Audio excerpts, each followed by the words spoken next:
Hey everybody, it's Brad Montgomery. Oh, it is nice to see you. You are looking good. Have you been washing your hands still? Tell me you've been washing your hands still. Good day for me and good day for us because this guest is really an old friend of mine, but he's also a guy who's just rocked in the world. And it's been fun because being forced to prepare for this podcast has made me think about a couple of things, like what is it like to grow up a little bit in a weird business as a speaker or an entertainer, or as you're going to hear about this guy who does science. And then how does that affect your friendships and what? This guy is a stud. Please welcome to your laptop, to your kitchen table, to your bed. I'm not judging. I don't care where you are. I'm glad you're here. Say hi to Steve Spangler. What's up, Steve? Hello. Who in the world is watching this on Facebook on a Thursday, 1 p.m. Pacific, 4 p.m.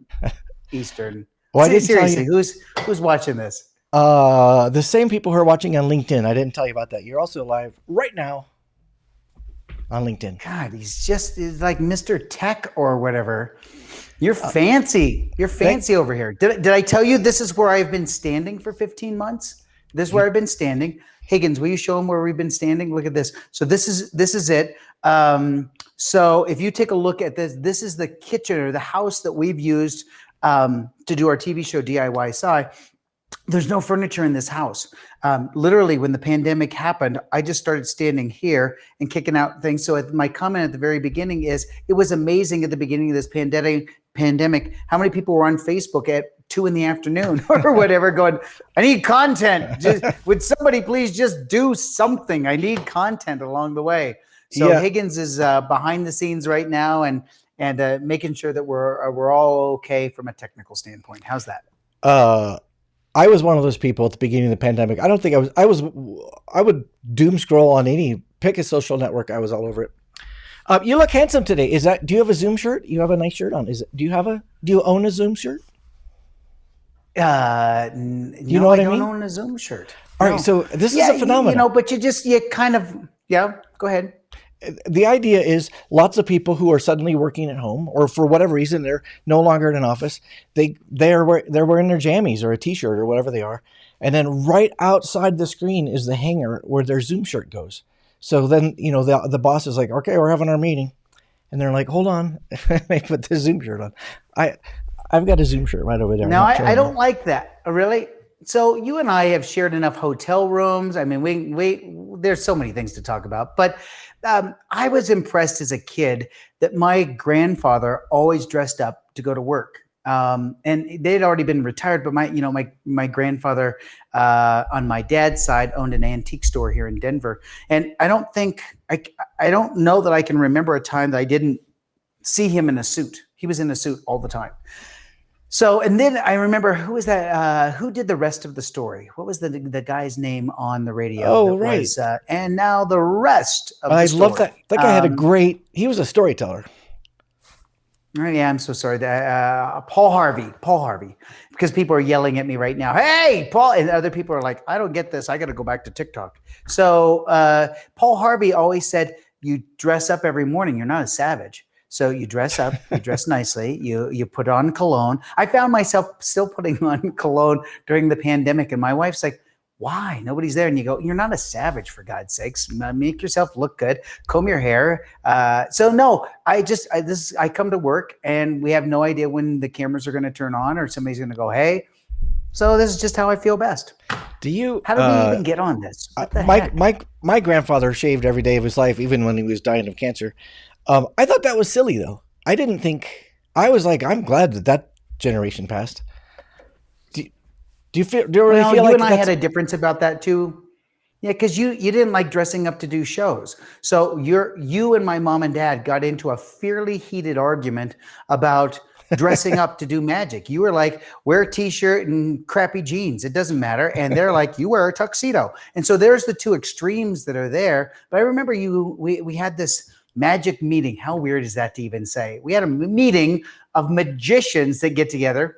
It was called Nerd Fest, and they all got together, and there is this debate on the business of magic. And you were on that far end going, hey, I ain't dressing up for nobody. This is just what I do. I do my card tricks and whatever, dude. And my mom and dad are like, these are the 5 tuxedos and this is the wardrobe, because it's a different generation. So it's interesting. For the record, it Remember was a that? dirt fest, and I love magic clubs, and you and I are both in one.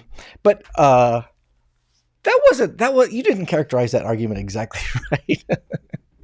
Yes, I did. You'll change it, but yes, I did. No, the concept was That was a- there that was a was a pretty certain heated generations of debate. magicians that grew up thinking, here's how magicians dress. And that has been for decades tuxedos. And I said, why don't we look to see what people dress when they're dressed up? Now, current time, not Victorian time. And so I was never saying, let's put on crappy jeans and a t-shirt. I was just, which I don't think you've ever seen me perform in crappy jeans and a t-shirt. But Well, I in my was like, house. maybe not a Yeah, tuxedo. but yeah. No, yeah, and no tuxedo, but I remember as a kid when that changed, because I was sitting there watching for the live special to come on, and Bill Cosby introduced the live special of this magician by the name of Doug Henning. And Doug Henning didn't look like any of the other magicians, man. Long hair, and he is a hippie, and he was all of about 100 pounds, and he wore jeans. My mom was horrified. The man wore jeans doing magic and this rainbow shirt and whatever, but he redefined what that looks like. And now we see it all over the place. And it's interesting to see that cabaret style come back with entertainers that people are kind of like, well, that's pretty cool to see Lance Burton, before he left Vegas, he opened the show in tails and he looked fantastic. So I don't know. It goes into just how do you dress for business and for anything else. So I guess the Nordstrom card gets a little bit more charged than normal. We had that discussion too one time, didn't we? You came to me one time and you're like, where do you buy a nice shirt? Where do you get a suit? How do you make a suit fit? Yeah. Remember that? Yeah, I do remember that. I would show up in the hotel room and I'd have this Nordstrom rack that was there of just these shirts and whatever else, because I just think they're cool. And you're like, what are you doing? I'm like, how do you not have all wrinkles in your clothes? And we're at a speakers meeting. Oh, God. I remember I got booked for Microsoft, Steve. And that was a big deal. I was super excited and nervous, and proud. And, it was a thing. And I showed up in this corduroy jacket. Let's just say that again, a corduroy jacket. And I'm standing there in front of these kind of hot shots. So they're all like 30. They all have like casual clothes on, like casual Friday, but I'm like, their casual clothes cost a fortune. I don't know fashion, but I can tell those are nice clothes. And I'm looking at my own body going, this is not a match. Maybe I should ask some questions. All right. I want to talk to you as you got started. So I've been reading a little bit about imposter syndrome. And I remember when I first moved from saying I was a magician to like the first days I said, I'm a speaker. I was like 3 days or 3 days study. I was like 6 books ahead of the audience. That was it. And I stood up there feeling like the biggest jerk. And I like, clearly they're going to see through this. Did you ever go through that where you felt like they're going to know I'm just a guy? I'm a total imposter. Yeah. Because I was trained as a magician. So when it came to doing magic, I got it. My dad ran a magic school here in Colorado, the largest magic school this part of the United States. Big names would come through. So when we talk about, and Copperfield would come to town, he'd sit on the couch in my house, and Mark Wilson, people like that who would come through. Just names if you're a magician, right? A little name drop. And so I felt pretty comfortable doing magic. Throw me a birthday party, I could do a birthday party. I would work the magic shop, whatever. But then all of a sudden, I heard the joke. It's an old hack joke. What's the difference between a magician and a pizza? And the answer is a pizza feeds a family of 5. So, and Dad, in all seriousness, said to me, if you love this art, don't make it your profession. I mean, it wasn't his full-time gig. For a part of his life, it was. But I mean, he was an engineer. He was a corporate executive, fairly high senior level corporate executive. So I saw the entrepreneurial side. And so I felt pretty comfortable just doing magic, and that was fun. And then all of a sudden, this science thing, like, I love science, and I was a chemist by degree, and I was going to be a teacher, and one thing led to another, and I found this opening. So there wasn't an imposter piece that way. I just knew that I had to learn. I was teaching elementary kids, so I had enough science to be able to cover myself. But there was a certain level where you'd get booked for something. Come speak to this college or this at this university, and I would sit there going, what am I even going to tell these people that's of value? And what they wanted, I didn't understand. I thought they wanted content, and they didn't. They wanted presentation skills. And so the one thing that I didn't think they want is what they wanted. And even to this day, it's amazing to have teachers come to one of our workshops from Singapore, and I have to look at them and go, but you're number one. What possibly could I help you with? It was interesting to have them say, we can make people learn. We just can't make them want to learn. And so that imposter syndrome, yes. And there's a whole nother discussion about throwing up before going on stage and Wait. doing leadership gigs and that We kind do of not stuff. have to wait for that one, do we? No. We can do that barfing story now, it turns out. I've just got a message. We have time for the barfing story. Did you? Well, it's time for the barfing. Well, here's the thing. We both have a really cool guy that was in our past who passed away in 2010, but his name was Dr. Earl Rome. And I know, because I've watched your podcast before with Mark Scherenbrock, that you quickly or briefly talked about Earl Rome. And Earl got me into the leadership circuit. So I was doing school shows. I was teaching elementary school, and it was in 1994 that truly Earl left me a message on the answering machine, and it sounded like this because he would always go, "Oh, good. Oh, good. Stephen Renee, I need you in New Orleans. It's going to be a fabulous time. Just a couple of my friends. Keep waving the banner. The tickets are in the mail. It's going to be tremendous." I mean, that was it. And honest to God, he sent plane tickets. There was a reservation to the Marriott. And what he said was, come do your science thing for a couple friends that I have that talk about student leadership. Now, here's what he didn't say. This was the National Association of Workshop Directors. This was every decision maker in every state in the country that booked speakers for student council and leadership camps. You're in one room of the most powerful people to book you, and they were ready to go. And if Earl said yes, they would say yes. And I had nothing to talk about leadership. I'm like, look, I'm talking about air. I'm working on a demo. I'm working on air pressure. Here's this demo on air pressure. I'm doing that. And he's like, that's science. So just talk about the pressures in life, or where I could pick up anything around here. But I thought there's no substance there. And he's like, just do it. And so those people booked me. And it was the most stressful time, I think, in my life, because that's where I was introduced to Mark Scherenbrock. Well, before that, but that's where I saw him on the road. And he's a master. That's his clique. I mean, so I saw the gold standard, and I'm hacking my way through this. And honestly, I would call sometimes in tears in a hotel room to Earl going, man, I can't do this. And he'd go, yes, you can. It's okay. And you think, do you really get that emotion? Yeah, you're on stage for 45 minutes and you're tanking, and it sucks.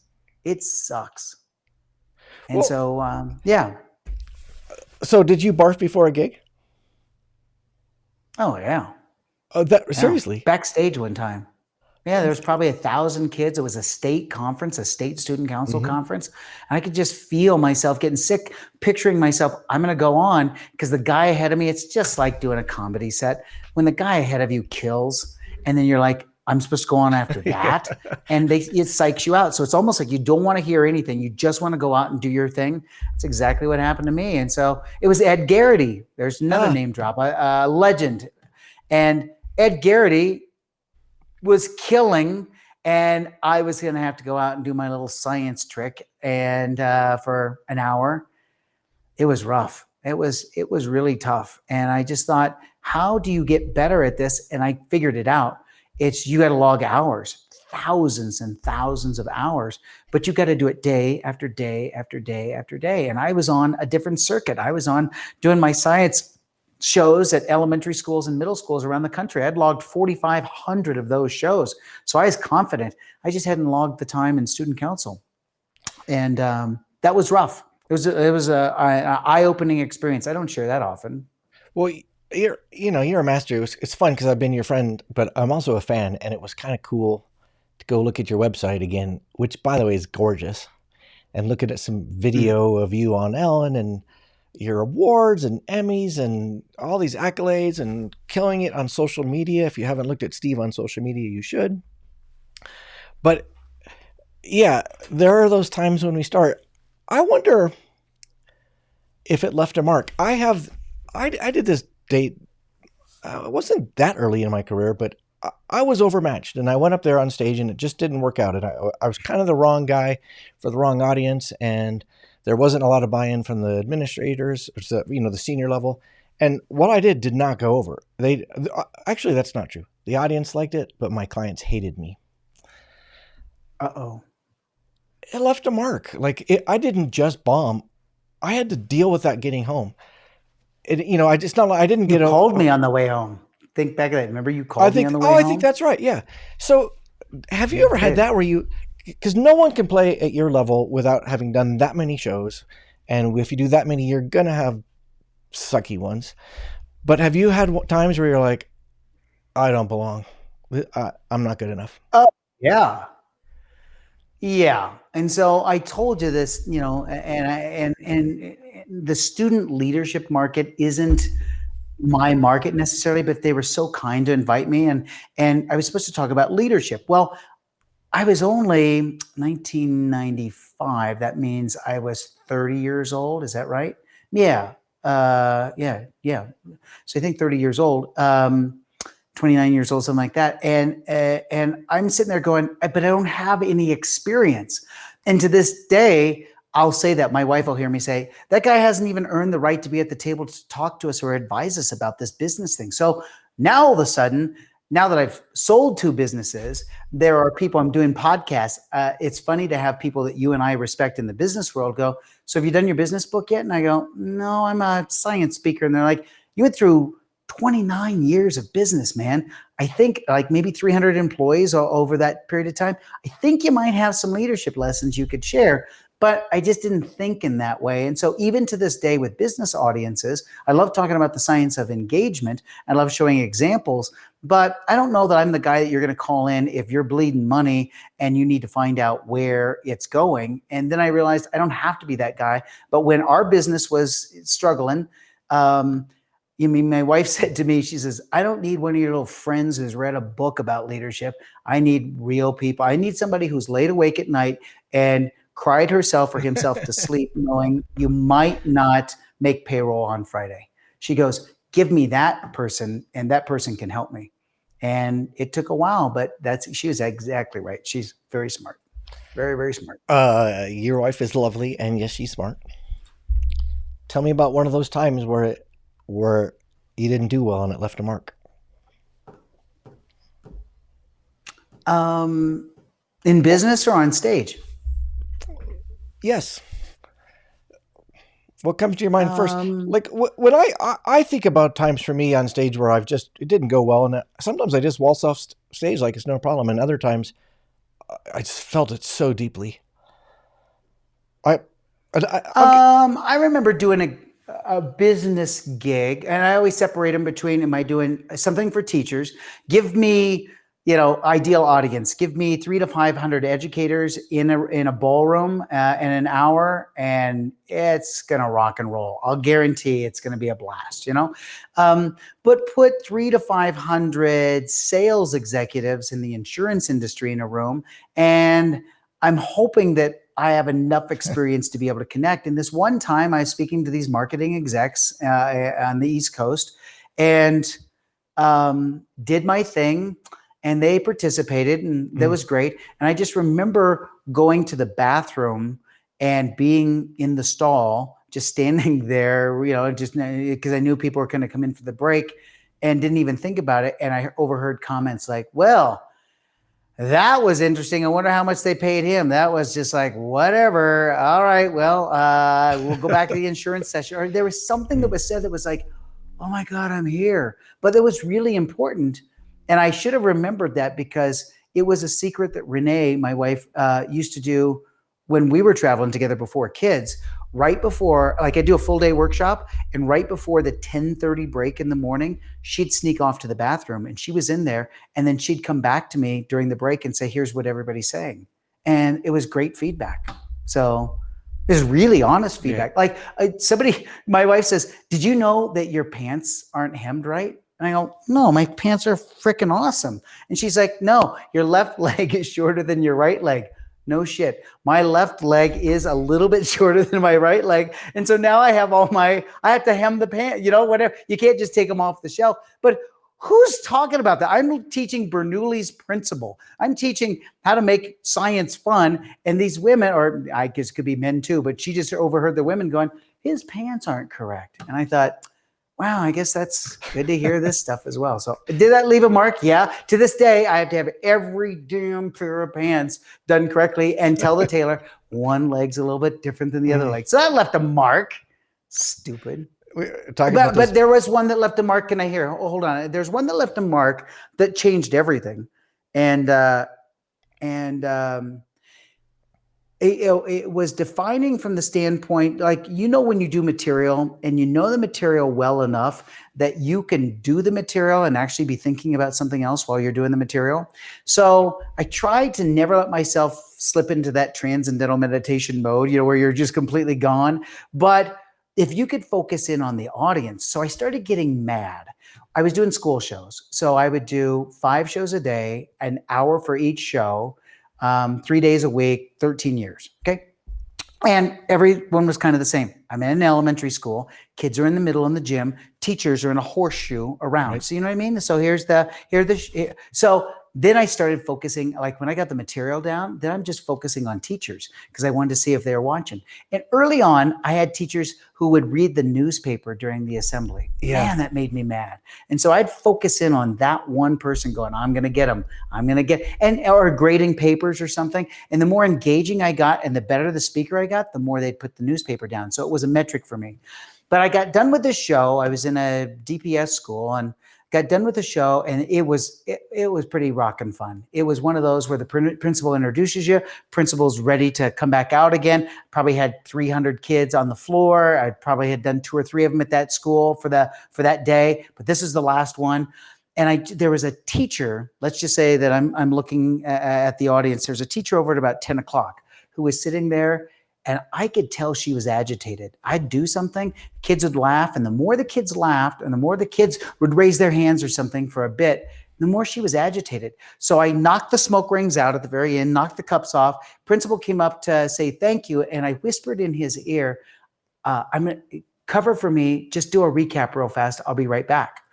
So I figured she was going to walk away with kids anyway. So I felt comfortable. I walked around, tapped her on the shoulder. She had that snarl. It was that look that you, like when you're in church and you're messing around and mom looks at you like you're going to get beat when you get home. That was that look. And she took me off. I took her off to the side and she's like, I said, I know I said something wrong and I've done this a lot. So if you could just tell me, or I shook in my fly to see if my fly was down or what. Yeah. And she looked at me and she said, you know what? You come waltzing in here with your little trunk of tricks. And she says, and the kids are all enamored with your little circus. She says, I've been here for 22 years and I've never got a standing ovation. She goes, the kids don't act like that because you're not a real teacher. You're a circus clown parading science. Nice. And that was it. And I thought she was going to go, I'm just kidding. Just kidding. And I just looked at her and I went, okay. And that was in 2003. I'll tell you the year because it was a defining moment. And I went, all right, thank you. I appreciate that feedback. And that was it. So I packed up my stuff and I remember getting home to Renee, waited for her to get home. And I just said, I think I'm done. No more student shows. I said, I think I've done it. You know what? This lady, and I told her the story. I said, if I had just shown her how to do the stuff that was in the trunk and given it to her, I've been in the spotlight for years. I just need to stand off to the side a little bit. I don't need the spotlight, but what if I coached her and she got the same feeling I feel when I'm up there? She'd be a rock star. She'd teach for another 10 or 15 years. Changed everything. That's when I started teaching teachers. I thought I had earned the right to do professional development after that much time, both in the classroom and on the road. And so that was a truly defining moment where she just popped that balloon real hard. But I have to be thankful because she changed everything. Total trajectory change. Yeah, that's a we've both done those assemblies. I haven't done as many as you, but for years I did them, and I did the 5 a day, and you have to do morning kindergarten and afternoon kindergarten. Because they're like, no, you can't do 5 programs because if you start in the morning, the kindergartners in the afternoon are not going to see you. And the kindergarten audience is hard, but great at the same time, right? Yeah, totally. I remember this date, Steve, where I was in front of a school, and I'm not going to tell you the school, but I see it frequently, so it hurts when I drive by it. And it was Friday afternoon before either summer break or spring break.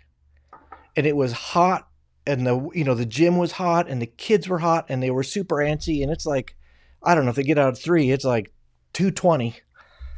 And I had those kids on fire, and I felt really good about it because they were loud, but I got it, whenever I needed, I got them back, and I'm like, I'm killing it. And my shtick was reading. So reading's cool. And I said about myself, I like to read. I'm a geek. I love reading.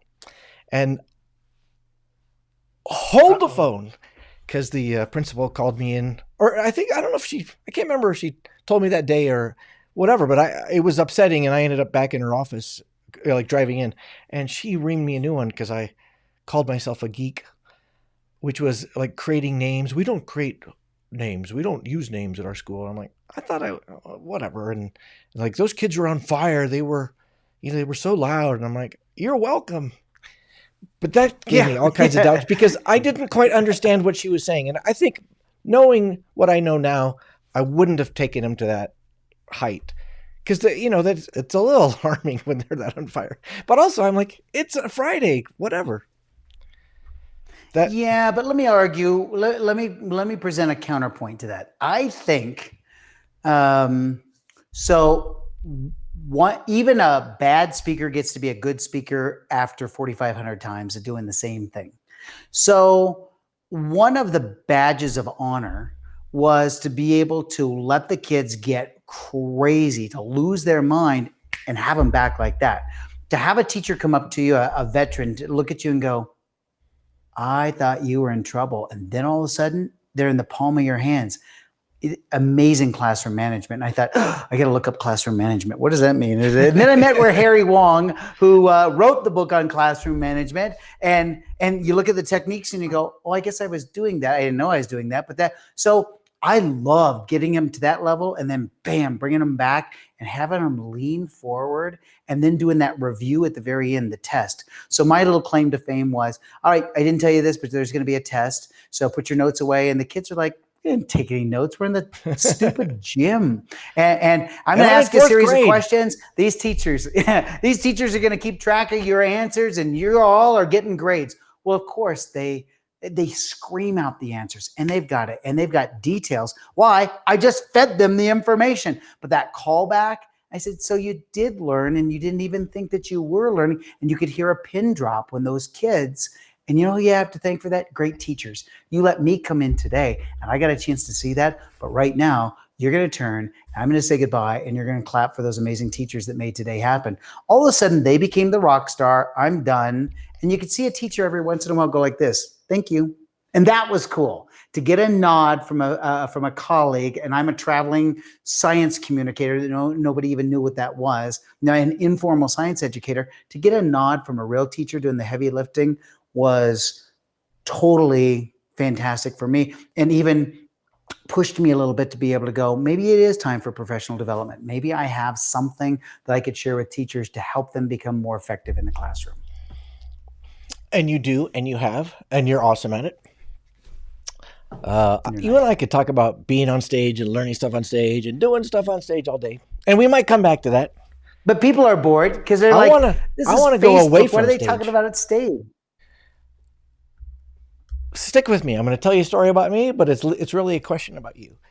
I remember being once in Mexico with Kim, my wife, and we were at this really gorgeous area, and it was these lovely pools, and I had an opportunity to jump, not from a cliff, but from a high, maybe think like a high dive-ish, something like that. So not crazy, but for me it was a lot, and I had a chance to jump down in this water, and I wanted to so bad because I just felt like, oh, seize the day, prove to yourself you can. And Steve, I left. I couldn't do it because I was freaking terrified. There was just something I couldn't manage. I couldn't do that. Do you have anything like that that just scares the crap out of you? That you had to walk away, or maybe you did it or not, but I had to walk away from that one. Well, and if you're talking about speaking, so from that standpoint, or the No, business life. standpoint, or whatever Life. it might be, but just life in general, I'm so focused on. I'd say no now to things because I don't want the feeling that I've had. So we've been talking about that feeling on stage and what that's like when you bomb. And I would just rather say no than even start down the road because I can visualize it might be a good gig, but if it's not the right audience, and even if the compensation is fantastic, I would much rather walk away from it. And I feel like you're just the biggest loser. Like, can't you do that? Just go on do this thing or whatever it might be, or be our consultant for this or whatever it is. When it just doesn't feel right, I hate that feeling so much. And I hate that feeling of reliving that, where you relive the entire show for the next week going, I could have done this. I could have done this. It's just easier today to be able to go, Carly's my manager that you know very well. Carly, just, what's right and what's not right. She's been in those rooms when I've bombed. And I go, that's just one that we need to say no to. But I'm thinking about in life as well, just stuff to say no to. And I don't know. You have to come back to me on it because I don't know that I just have something that's just like, put a pin in it. We're coming. Should we come back? Yeah, we're that. coming back to that. Yep. All right. New question, and it's going to start again with a story that seems like it's about me. But it's about do another Mexico story. I like that. So you didn't jump off the cliff at all? You didn't jump off the cliff? It was really hard for me because there were in my analytical mind kind of got the best of me, and then my anxiety really took over. But I couldn't tell how deep the pool was, and I didn't have like a American style safety expert say, we have measured this pool. It's completely deep enough for you, Brett. Yeah. And I had every hit in the world that it was fine.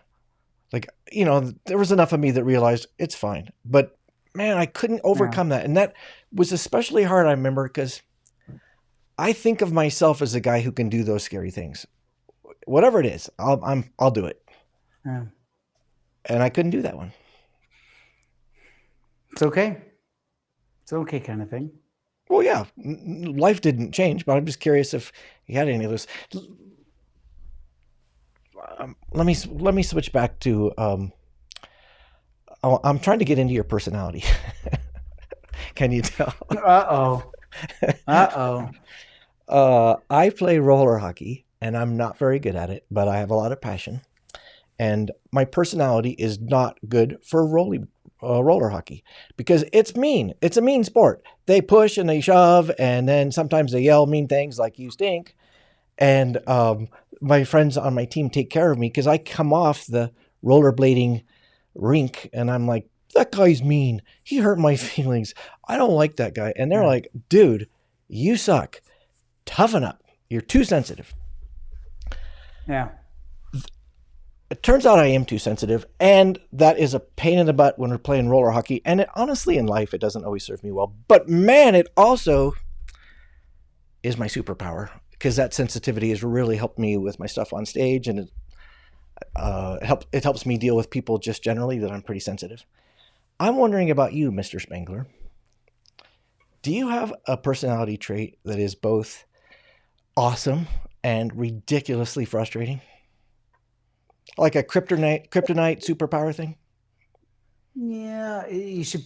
I mean, that's a great question to ask the people around me. So I guess you have to be reflective, self-reflective, to be able to go, well, what is that people like and don't like? And part of it was, I mean, you told me this is one of those, so that people who are watching, so we go to this convention together, the National Speakers Association. And early on, Brad's like, let's share a room. I thought, let's not share a room. You're making money. I'm making money. We went. He's like, it's going to be totally fun. We're going to hang out together. And it turned out to be, we love sharing a room. In fact, we'll try to to do this kind of thing. And people are like, what do you mean you share a room? But it's just a chance to talk. And I just remember that we were drinking scotch one night and it was late and you got pissed. You're just mad about something. And you're like, you're just not vulnerable. You're just, it's what's so hard about you. You're not vulnerable. And I thought, I guess I don't even know what the word means. So it's like, well, things going well and whatever. And you don't tell me about the bad things. And so part of that is just, I guess it's that kryptonite being able to flip that switch. My wife calls it flipping the switch. And I think we probably learned as kids how to flip the switch growing up in an entertainment kind of industry, that it didn't matter how the day was. The client show starts in 7 minutes and toughen it up and put away the tears. Right? I mean, as a kid, it was like flip the switch and you go on. And I can do that really, really well. So I can flip the switch and go on and it's no problem. And people will often ask Renee, so is he like that all the time? Or, I mean, is it happy-go-lucky? Right. Or, and the answer is no. I mean, there are times that you definitely go up and down. And so, part of that is that connecting or whatever. But my wife will jokingly say, oh, you're not very fun to be around this last week because you didn't get enough words in. So maybe you could go and talk to your little speaker friends or whatever and get your words in or whatever it is that you need to get your fix. And realize that she's not, you know what I'm talking about, right? There is a certain feeling you get when you're performing. And that's what I need to keep going. And when you come off of that or whatever, I think that's when the depression starts to set in a little bit. Or you're not pleasing people and the depression starts to set in. So I would think that I love to help people and love to kind of be that person who likes to help people or whatever. And if it looks like I've ever failed in that, or I just didn't do the best job possible, that just sends me into this downward spiral for a while. That fortunately there's great friends that'll pick you up, and I can pick up the phone and call you, because you can't even tell your family like that. You can't say to another non-speaker. Yeah. But you can speak to another speaker and it doesn't sound as narcissistic as it does otherwise, where you can go, oh, I just had a great gig. I mean, they were awesome and they loved it. And as another speaker, you go, oh, I know that zone. I know that feeling. But you say that to your family and they're like, right, get over here and fix the drain, or I need to get it or whatever. But then you can't say the same thing either, going, it was horrible. And they're like, well, tell me about it. It just didn't connect. And this point wasn't right. And there's a laugh line and they didn't laugh. And they're like, did you get the check? Yeah, I got the check. It's not the deal. Okay. And was the client happy? Yeah, I think that they're happy, but they don't get it. But I can call you and go, C+. It was a C+. And I know I could have done an A- for sure. Let me take a chance. And probably was my fault. I'm walking out on a limb. See, can you see it? We're talking about kryptonite and superpower. You are, I think, literally one of the most accomplished people I've ever met. Definitely the most accomplished person I know nice. Well. You are not afraid of hard work, and you're very creative, and I think you have a gut instinct on things that is just you've proven to yourself over and over again that it's magic. But I know it's not magic. It's hard work, and it's you. When you latch onto something, you go for perfect. I have never seen you say, an A would be fine. Or they're grading, I'm going for the A+, but would an A be okay, or A-? Maybe this one's a C. Should we go for the C? I've never seen you do that. You are always going for the A. Which, again, is reflected in your monstrously awesome career. But I'm wondering if that ever becomes taxing for you, or when you see a thing out there, you got to go do it. When you see a thing out there, you got to not just do it. You got to do it like the best. And I'm wondering if that ever feels taxing and like, I wish I could just not do that. Because clearly it works. Yeah. No, probably every morning in the shower, you sit through that list of all the things you go, oh, I should be doing that. And I got to be doing that. And I got to write this and whatever. And you kind of put it off going, I'm going to do that when I have the time carved out to be able to do that. And then realize that time is probably not going to come because the next thing comes in. So it just keeps on piling up. And instead of just knocking it out and making it a B or a B+, that I think will work, I end up just pushing it back. And so then one piles on top of the next, on top of the next, on top of the next. So I think it can be a problem, or you just end up not doing it. And then you kick yourself all over going, I was stupid. Why didn't I do that? So I think you're probably right. And yet I still, I hear people do just pump it out there. Just pump it out. It'll be good enough. And no, it's just not something in my personality that I like. So I'd like to do it so that when somebody looks at it, they're like, you spent some time on this, right? Yeah.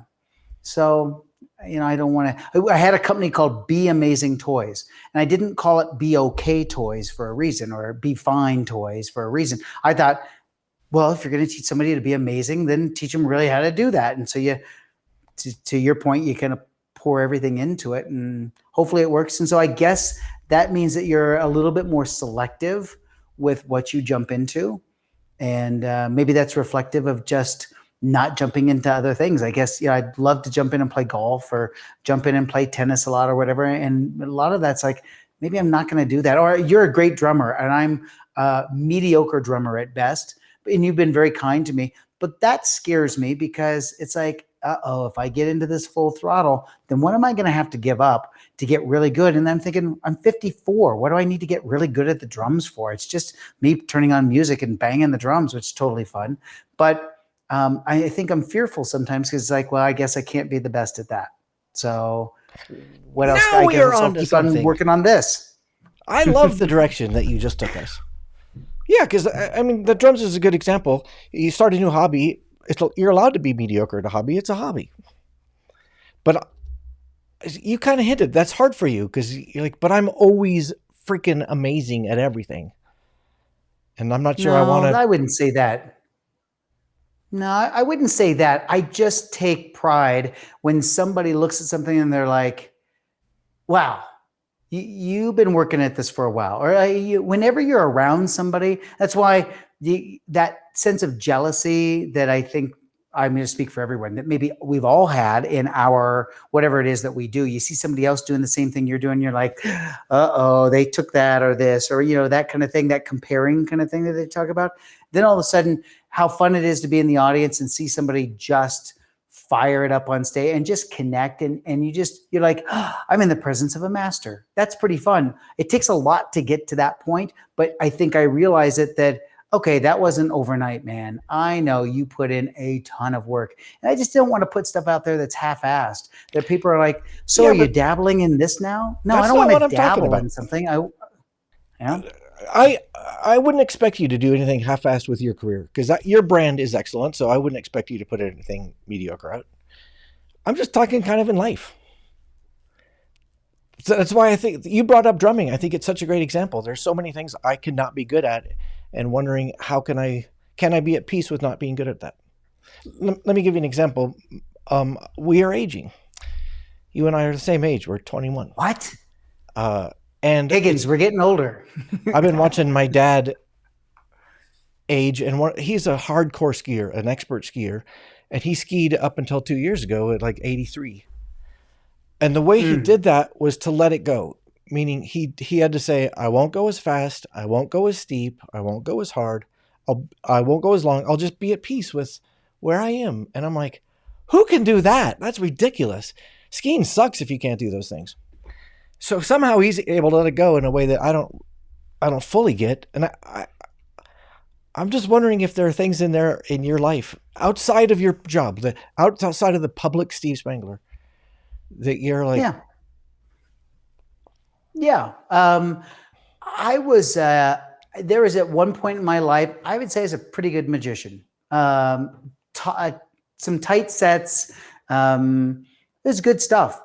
And I've watched that slip away. So when you talk about, I have to be at peace with knowing that I'm not at your level doing magic. You're doing magic more than I am, but you've given it up on stage really for the most part. But you were doing a big part of, the show. You were using magic when you were speaking.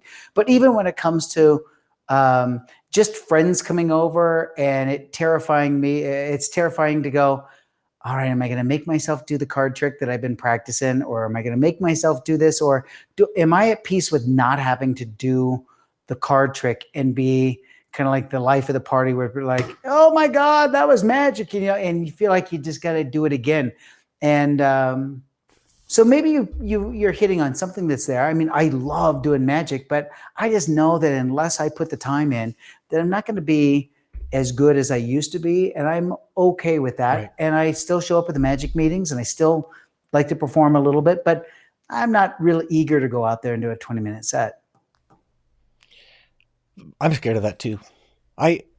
You and I talk about that. Like, we force each other, do a trick. Come on. 25 years ago, do a trick. If I was at a social party and you say, do a card trick, I wouldn't even break a sweat. Yeah.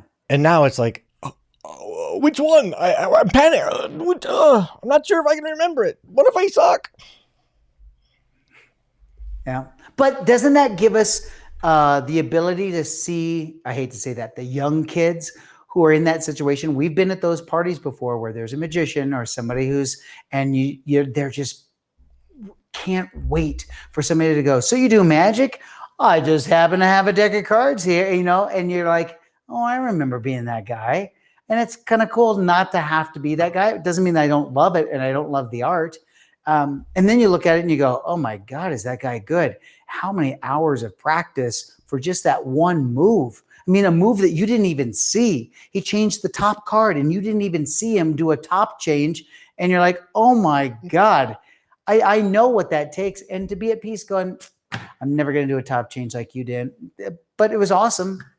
Yay. It doesn't mean that you don't like it. I'm just not going to be that guy. I can't do that. So I wish I could, but I can't. So I've had to say, no, I just like the art in a different way. I see it. That's aging. My topic on stage right now is emotional and social support, which really just means encouragement. And I want to talk to you about encouragers. Who was that for you? And you brought up Earl Room. I know he was big in your life. Do you have other people in your life that were encouragers for you that just made you feel like, yeah, Steve, I think you could do this. I think you got, maybe you're special. Yeah.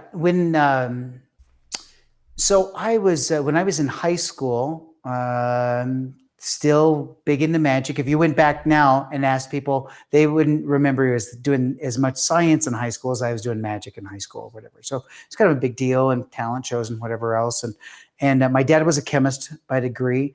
And I had heard of this chemistry teacher in high school that could do chemical magic tricks. And I thought, well, and I didn't get his class or whatever, but he's a legend. His name is Doug Hodis. And at Heritage High School in Littleton, Colorado. And one of my best friends said, you're not going to believe this, man. He's killing everybody. He's like, you won't believe it. You take a stick of gum and he lets you take the gum, and then he takes the gum and he chews the gum. You take the wrapper, put it in your mouth, get it all wet with saliva, and then you wrap it up into a bowl and you put it in your hand. And then he says he can transfer his heat energy from his body to that aluminum foil. It'll get so hot you can't touch it. And I'm sitting there going, this is baloney. This is a magic trick. I know. And he goes, no, it's no magic, man. There's no magic at all. And I go, Todd, it's total magic. I know how to do this since I was 7 years old. He goes, no way. And I go, yeah. So I went home and I told my dad, there's a teacher at school doing this scam. And he goes, well, you know what you got to do? And I go, yeah, I know what I got to do. So I put the aluminum foil in the trapper keeper. That's how old I am. And the secret is a chemical called mercuric chloride. And so you put a little mercuric chloride on your thumb, you can put some crystals. The reason you put the stuff in your mouth, you should never put mercuric chloride in your mouth, but you had to get the foil wet. So I figured another way to do that, just the sweat on your hands would do it. And I remember stopping Doug Hodis in the hallway in passing period. And I said, Mr. Hodis. And he goes, yeah. I go, I got a question. He goes, see me during office hours. I go, no, I'm not going to be around. Watch this. And he turns around and I had the aluminum foil. I wadded it up, put it in his hand, and I go, bitch, I can make it get hot. And he's in his hand like this, and you could see his whole face go, what? Nobody had caught him on this in 20 years of teaching. Nobody. It was like his secret. He grabs me, pulls me into a room that was truly 4 feet away. He opened the door. There's nobody in there. And he goes, hey, how do you know that? And I go, well, I grew up in a family of magicians. And he goes, how are you doing it? And I go, mercuric chloride. He goes, yeah, how'd you do it? And I said, well, I just put it in this lotion. And so we shared a secret at that moment in time.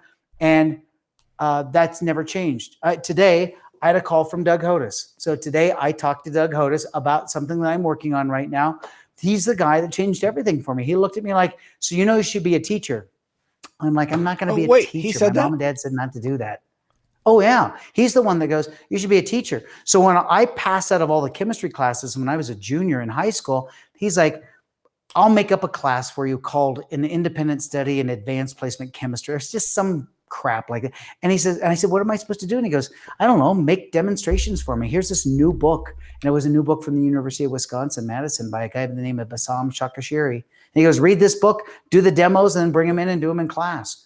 And so I got to, for credit, for a period, every single day, 5 days a week, work on demos. And Doug was the one that was like, you should be a teacher. And he went so far as to drive me and my wife, Renee, who was in the ecology club, long story, to the University of Colorado at Boulder on an ecology club trip to tour me through the campus going, so you guys should go here, right? And you should be a teacher. So he's the reason I'm a teacher. It's huge. What's his name? To have somebody believe in you like that. Hoagland? Hodis, Hodous, Doug Hodis. Yeah. Doug Hodis is a good guy. Really, really, really good guy. Yeah. Just one of those guys that, that you just like every kid's like, did you have Hodis? And today it's just went through my 30th high school reunion a couple years back.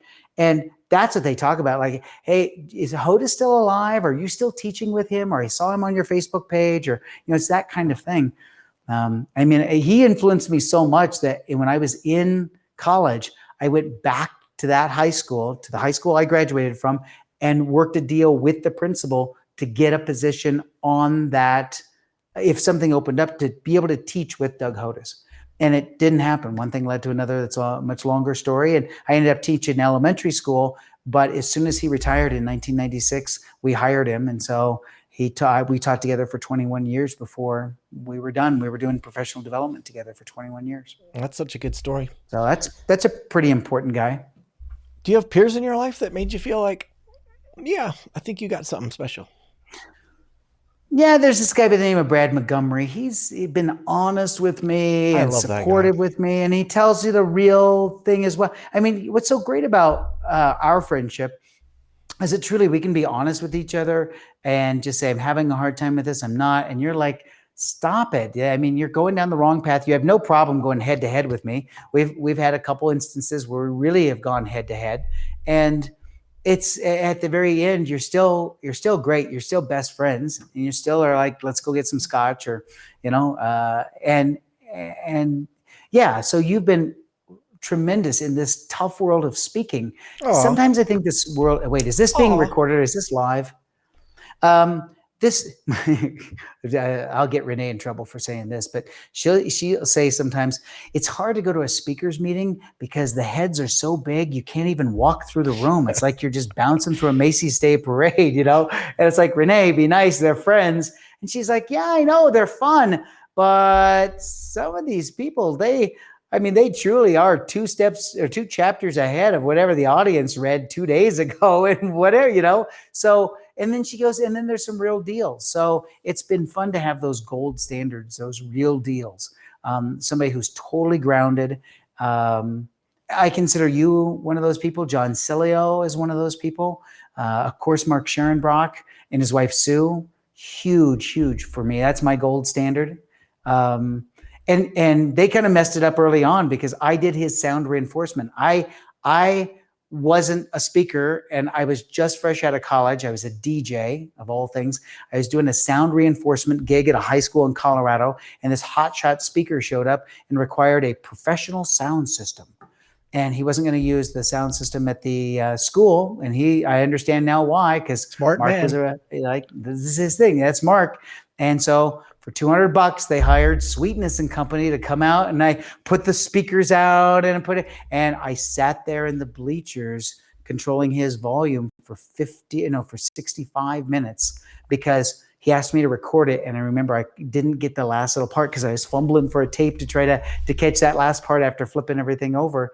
And I just thought, That's the best. And I just come out of this magic world. That's the best speaker I've ever seen in my life. And today, same thing. When he steps off stage, I go, "You're still my gold Yeah. standard, Mark." And to see that he's vulnerable as well. He'll come off the stage going, maybe that wasn't as good as I could do. And then he sits there and really dissects it. And I just, those people that you respect just have that gold standard. Well, they're my gold standard. I sit there and go, well, what would Mark do when I'm thinking through this new thing? And he's taught me well, whether he knows it or not. I think he has it. One of my kids is named Mark after Mark Scherenbrock. So that's how much I think of that guy. That's so weird because one of my kids is named Scherenbrock. So Now we should get them together along. I'm not saying he's better or anything. I see what you're doing there. You're doing material on me right now. You're doing a bit, right? So how are we doing on time? We're coming up on an hour. How are you? I'm great. Was this a Joe 'cause I got Rogan more. experience thing? We're here for 2 hours. Yeah, it's a 4-hour commitment. You better get thanks. snacks. No, yeah, and you better tell people, hey, thanks for joining us. I love the little banter that you guys have had, but I got to get back to real life now. And so You kind of touched on it. You were so kind and said that you have friends that will be honest with you, and I'm one of them, and I'm glad we're friends. There's a complicating factor with you because you are famous in a way that most of us aren't. You have been on TV forever, just hundreds and hundreds and hundreds of hours, and now national TV. And I was on your website today and saw all these Ellen performances that I haven't even seen yet. So, and I've been with you socially, not just in Colorado, where I think you're even more famous because you've been on local news, but I've been with you out of town, and people come up and they just want a little piece of Steve. Does that make it harder to know if people are your friend? Meaning, I think Taylor Swift, I don't know how I know this, but my kids love Taylor Swift, which means I love Taylor Swift. She has friends in her life now that are her oldest friends from middle school and high school because she knows they're friends. They're not, just, excited because she's so famous. Does that play for you at all? Because, Steve Spade, I've seen you. People are like, there's Steve. Let's go talk. I want to talk to Steve. So what's the question? Is the question that are all the friends that we have now, that I have now, are because of that, or are do we have lots of friends like you and me and John and so many other people that are just truly friends? It doesn't. Nothing matter. We don't talk about TV stuff when we're together. I'm asking you if it gets in your head. So if you meet a new friend and you're getting along great, do you ever wonder? I wonder if they just like me because we're getting along great. Or is there a piece of it? Because like I've been on Ellen 900 times and I'm really good at my job. No, I've never thought that. And that's not like an altruistic kind of thing. I think real purposely, I've tried to avoid that at all costs. So when you say, well, you're a famous friend, nah, I'm not. There's millions of famous people that are out there, so I gotten some airtime? Yes. Have some people like Ellen and whatever else been super kind, beyond kind, and so do people see things? Yeah. I think I worry a little bit more about how it affects my family and maybe the friends who I'm with because of a negative experience I had with somebody else who was famous. And I just watched how he handled people, and he handled a kid really inappropriately. And when I say inappropriately, not like that, but just blew this kid off who wanted an autograph, and she was devastated. And when you're a science guy and you have somebody who comes up and asks you for an autograph, take out your damn pen and give them an autograph and ask them a question and engage in whatever. So I've seen it done the wrong way, and I've seen it done the right way. And I know that compromises the time that I'm spending with my family a little bit, but you have that one moment in time. And I think my family has understood. The boys thought it was fun early on, and then I think they were annoyed a little bit. And Renee's always handled it well, but we may be at dinner and somebody looks over, and Renee now knows how to cue me. She just simply she'll hit me or something like that, and she'll go, "You're on." And when she says "you're on," it just means that somebody's there and somebody's going to come up and say hi. And what do? You turn and you say hi, and you engage and you talk, and they're the most important thing for that period of time that you're talking, and then you're done. It's not like for the whole night. And so I'm thankful that my family has given me the opportunity to do that, because I think that I'm not famous like sing a song famous or whatever it is. You're just, a lot of people will come up and just go, my kid likes science because of you, or we watched the show, or you taught me how to do this cool thing. And that's just a longer term connection that I just think you're planting a seed, and maybe I'm making it more valuable than it, or I'm putting more emphasis on it than I should. But when somebody takes the time to come and acknowledge what you do and to say thank you, you taught me this. You got pissed at me one time. Can we say that? You got mad at me one time because you just go, could you just shut up and say thank you? You remember that? You got it. You and I Yeah. had a little discussion. I don't remember that moment. You can't just say thank you. You deflect. All you do is deflect. Yeah, you are it's a like, deflector. I don't deflect, and goes, you're doing it now. So I'm thankful, but I know that that's a little taxing for the family, and maybe for friends that I'm around. Like if I'm hanging with you and somebody were to say something, and again, I'm a D-level guest at best. I'm the lowest of low, and somebody comes up and says, hi, you've been so kind to allow me to turn and break our conversation, because there's that one moment in time just to say, hey, and acknowledge them, versus pushing it off going, excuse me, do you know I'm with my friend Brad Montgomery? Well, he's important too. And I know that, but you've allowed me to be able to do that. And I don't even know what else to tell you with that, but there's a sense of gratefulness when people are around that allow you to do that. Because I'm just so honored that a kid or a parent who's seen the TV show or whatever would come up and go, hey, we watched your show together. It's like, well, that's cool. So, or the kids would go, you suck, because there's 2 Ks in the word suck. So I don't know. I'm not sure. Well, I've been there when total randos, when people come up and they just want a piece of you. You're very gracious. You're great at it. Well done. Oh, all right. Nice. I'm going to ask you. Me to do it. I'm going to ask you about hope a little bit, but I still want to tie up. I was thinking about encouragement. I want to go back to something. What's your impression on Earl Room as an encourager in a very specific way? For me, because I didn't have the same relationship you had with Earl, but for me, he was a tremendous encourager. But when I asked him to help by, hey, I remember specifically I had a brand new magic trick and I was going to perform it, and he was there, and I was like, Earl, could you watch this brand new magic trick? Because I am stoked about it, but I don't really know what I'm doing. And he said, oh, yeah. And then afterwards he said, doing great, Brad. Don't stop. Oh my gosh, you're brilliant. Oh my, wow, keep going. And at the time I was pissed, because I was like, seriously, I know you know things that I missed that you see. I know there are things there, but you didn't give me any. And now I've had 30 years to think about that, and I might have changed my opinion. What's your take on that? Do you encourage people only if they're worthy of it, or do you encourage them on the thought that they might one day be worthy of it? Earl and I had a discussion. And for those people who are just listening, Earl started the National Association of Student Councils, basically. So he truly was a youth motivational speaker before the term even existed. So his job was to encourage kids and to encourage educators. And even to this day, when you go and search his legacy online, there's a Facebook group called I Love Earl Room, or I Knew Earl Room, or whatever it was. People talk about the experience that they had. I was in downtown Denver last night with my family getting ramen. That's how exciting my life is. We didn't have masks on. We didn't have to. It was the craziest thing.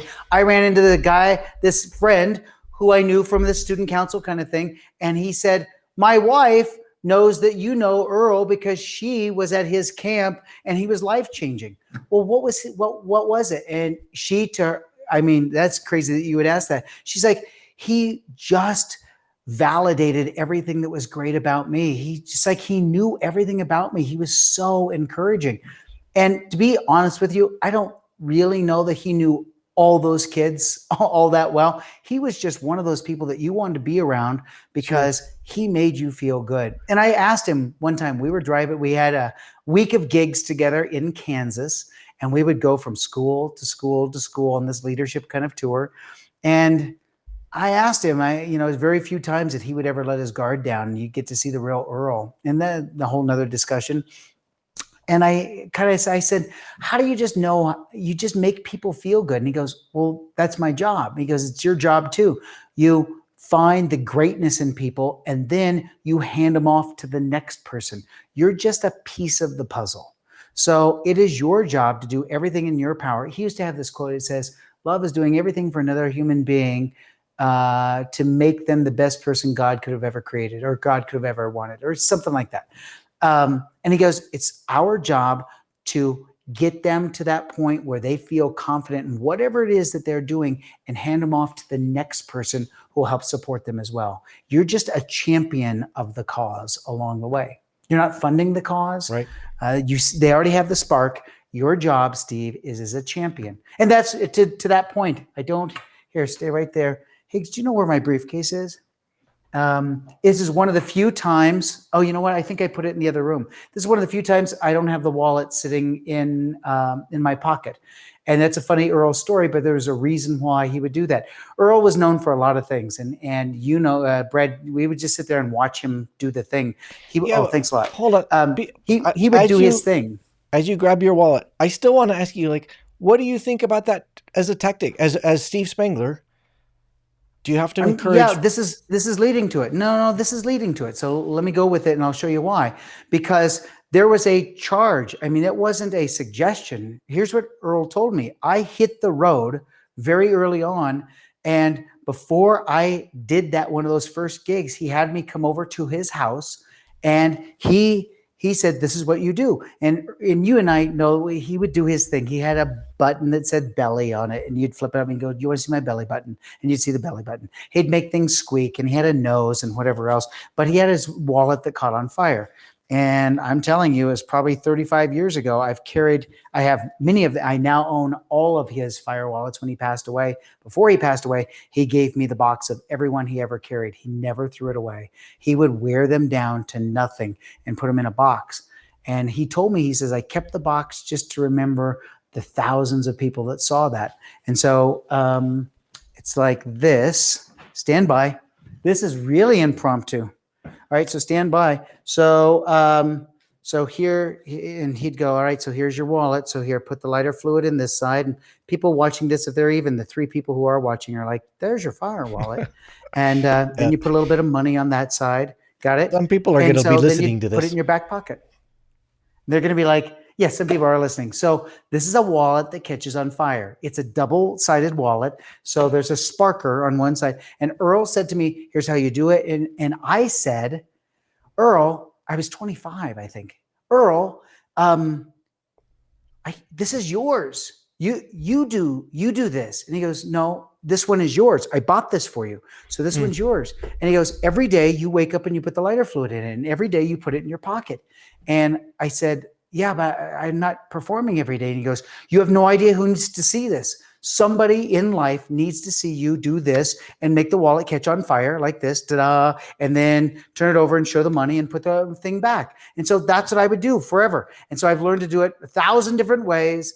And you keep it in your pocket. And there are times like the kids can smell it on me. They thought that was my perfume for some time, was lighter fluid. Because you know that what that smell makes your is. pants smell. I thought, Earl, that's your bit. And you're asking me why it wasn't in your wallet? Because we're in COVID, right? I'm not out on the road performing. There's no reason, like, here, watch this. Higgins doesn't care. Hey, Higgins, my wallet's on fire. What do you think about that? Whoa. See, he doesn't care. He doesn't care. But Earl would go, you have no idea who's going to see that. And that's going to be a big deal for somebody sometime, because it's going to give you a chance to connect. He was always about that, engage and connect. And I talk about that on stage today. But that, he said, it's not an option. Just do that. Every day you do that and put it in your pocket, because you have no idea who you need to connect with. So he was very serious about that. And was he an expert at all things? No, he was probably doing a magic trick. He probably didn't even know how it worked, but it was not his job to critique your trick going, hey, the double lift wasn't very good, and I saw this, and the deck switch wasn't that good, or whatever, because he didn't care. His encouragement was, that was phenomenal. You really did a great job. And it's what you're talking about on stage today. If you think about it, you're saying the same thing on stage today, Brad, that Earl was teaching us 30 years ago. You just couched it differently, but you You say it every single time you're on Right. But stage. what I'm struggling with now as a 55-year-old is when compliments need to be authentic to be valuable, and if inauthentic compliments can be valuable. Because when he told me, as a young man, hey, that magic trick you asked me about is fantastic, I knew he was wrong, and I knew he was lying. There was a disconnect. But what did you want him to say? I wanted him to say, like, here's an idea to do it better, or the weak part is beginning, focus on that, the ending was good, keep the ending. Maybe he didn't know. And so maybe it was for the better good. It's just, I don't know. You asked me about this, and I guess all I can do is to give you encouragement. Yeah. Well, I think I in the mean, end, I struggle with it. I did something recently with, and actually had a really great discussion, a fantastic discussion about people who are invited to judge science fairs. Of all things, that's the hard. I mean, never do that. That's hard. And I say never do that. It'd be like me coming to you going, could you judge a science fair? And you say, hey, could you judge a gymnastics competition? You're like, no, I don't know anything about gymnastics. And you go, yeah, I don't know anything about science fairs. But then I changed my thought because it's not my job. This is an elementary science fair, K through 5. Very few of those are going to be life-changing. You came up with research that nobody in the world has ever seen. There's a couple along the way, I'm sure. But for the most part, it's like, I like bubbles. And you have to be as encouraging as possible going, I like bubbles as well. And check so out my part of this volcano. discussion was training. But I've seen adults just destroy kids. Like, well, I didn't see a variable in your bubble solution, and you could have, so I'm going to mark you off on this. And all of a sudden, he's like, they're freaking 5 years old. There's no stop that. I mean, if you want to teach them science, that's fine, but it's our job at a certain point to encourage them, to get them over the hump, so they're serious. So now all of a sudden they're like, oh, I like this. And then that's when that next wave coming in. So, I think what Earl could have done for you going, in my mind, it was awesome. I don't even know how you did it. I saw this one little part, but you know what? You should talk to Michael Amar, because he would be great at coaching you on this. I know somebody who knows him, and to make that connection, but I can see Earl going, oh, wave the banner. It was great. Then I don't think it was inauthentic. I think it's the best that he could do, because that's what his job was. And I don't think that's bad for people. I don't necessarily need to tell every speaker they're phenomenal, but for the most part, you were fantastic on stage. Were they absolutely like mind-blowing? Maybe not, but they need that encouragement to help they need that energy, that activation energy to get up and over the hump, so to speak. There's a little chemistry tie-in right there. Well, for the record, with time, at the time I was pissed at Earl. Like, seriously? But over time, I've realized he did the exact right thing. He kept me going by encouraging me. He kept me going long enough where I could grow into that compliment. Although that one trick still sucks. All right. But you know what? He was phenomenal. I'll tell you this. He was phenomenal. One of the things that I, to this day, learned from Earl, and I found the inside secret, was I was in his house one time and saw the list. And there was a list of a lot of names that I knew, and there are check marks next to the name. And like a rotation, he would call. There wasn't a 2-week period of time or 3-week period of time that would go by that I didn't get a call from Earl. And a lot of the times it was just on an answering machine. I think he liked it that way, where he was just checking in, and it was part of his commitment, I think, to people. But there was a system behind that. It wasn't just, he was just thinking about, I was just thinking about you. Listen, I know, and he'd have something, but he always had something amazing to say to me. And I'd keep them on. You remember when we used to have tapes for the answering machine? There was an Earl tape that I would pull out. If I was ever having a bad day, I just listened to an Earl message going, oh man, you make me feel so good. So that's what his job was. And so if I learned a little of that, to this day, I will pick up the phone and call people. I don't have a list, but I consciously think, who do I need to connect with today, just to say, hey, how you doing? And I saw something or whatever it was that made me think of you. I think we have to do that as human beings. I don't do that the way Earl did. Like, I'm not as generous as Earl was. I have not found somebody like he found you, somebody a son. to pull along. He took both of us to our first National Speakers Association meeting in Colorado, and he paid for it. I have not done that. Are you looking for somebody to? Are you looking for the Steve Spangler for your Earl? I don't know that I'm actively looking for it, but what's that old quote? Ready? Speaker quote: "Chance favors the prepared mind." Yeah, I think that when you find somebody who's serious, I think maybe one thing that Earl saw in us was that this wasn't a fleeting kind of little idea. He knew that this was it. I mean, Earl knew for a fact this is what I was going to do for the rest of my life. I'm confident of that.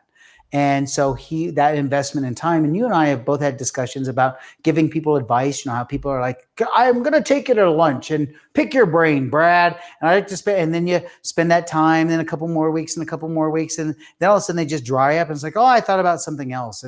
And so we've both talked about those kinds of things. And I think Earl saw in both of us, these guys are serious. They're going to do this for a long time. And so that was an investment for him. And I think you and I see people who have invested the time and you'd give anything for those people. So yeah, just, you look for people who are serious in what they do and you want to support that mission and that cause in any way that we can do it. We do. This conversation makes me want to be more active with that because I'm like, yeah, but I just really haven't done much. Yes, I'll take a call. Yes, I'll coach you. Yes, I'll whatever. But I haven't done, like what Earl did for you. I've gotten more serious about it. And I did, because I asked him one time, I said, so how do you do it? And he goes, oh, here's a secret. He goes, you do this. He says, when people say, hey, can I pick your brain and take you to breakfast? He says, if I can get he had a booker at the time. He says, I told the booker to simply say, and Carly says it for me now. And now I'm saying this to the public. I shouldn't be saying this. Can we rewind this? No, but so if I've said this to you, now you understand why. But it's like, hey, can I pick your brain? I want to be a professional speaker or whatever. I want to be a science communicator. And just take Steve to breakfast. And Carly will say, hey, after you get done with your 100th gig, you've done 100 of these at Optimus clubs or schools or whatever you do, call and Steve will take you to any place you want to go for dinner on him. He'll pay for it. I've only had 2 people in my entire life take me up on that. And both of them are still doing it today. So all the people that have done were serious enough to be able to do that. All the people that have done 65 shows are like, curse you. Steve Spangler. No, there's nobody like that. But they want to take your time, and so there is that period of time where you're sitting there going, "There's only so much time to give," and so if you can just start to get serious about it, you know what it's like. You've called me before, going, "I coached this person for I don't know how long, and now this person hasn't taken any advice at all." Yeah. Like, yeah, if I ask you for advice, I better take some advice. And that's one of those things that I do now in business on our side. If I commit to a company like a web designer or something like that, or a coach, a business coach or something, I'll simply say, tell me to do it and I will do it until there is a serious problem. But you can trust that I'll do it. I'm not going to second guess you. So we're at the dance, we've got each other punch. So we're serious in this relationship. Tell me what to do and I'll do it. And you did that as well. We were talking about blogging so many years ago and you're like, I don't have time for this crap. But if you say to do it and you'll coach me through it, because I had somebody say it to me, 2003, somebody saying you should blog. And it's like, what the hell is that? And but I think you have to follow people's advice. And if you ask people for advice, then maybe you should follow it. And maybe if people ask you for advice, that's the same kind of thing to see whether or not they're serious. Yeah, I think that's there is an way inside of baseball. There's going to be a lot of people that are going to go, what is he talking about? There is an art to nurturing, I think, mentors. But I have had you on way too long. I end this podcast every single time the very same way. And I'm going to end it with you. Thank you for being here. If you haven't, thank you. If you don't know Steve Spangler, you ought to. So Google him. They know where he is. That's the thing called Google. He is amazing at what he's putting out on social media is ridiculous. You should be there. Go to his website. That's a place to start, stevespangler.com. Dang it, you're talented. It's been really fun to be your friend, but it's also nice to be your fan. Nice. So here we are, Mr. Steve Spangler, Hall of Fame speaker, educator, STEM expert, social media mogul, genuine rock star. What gives you hope?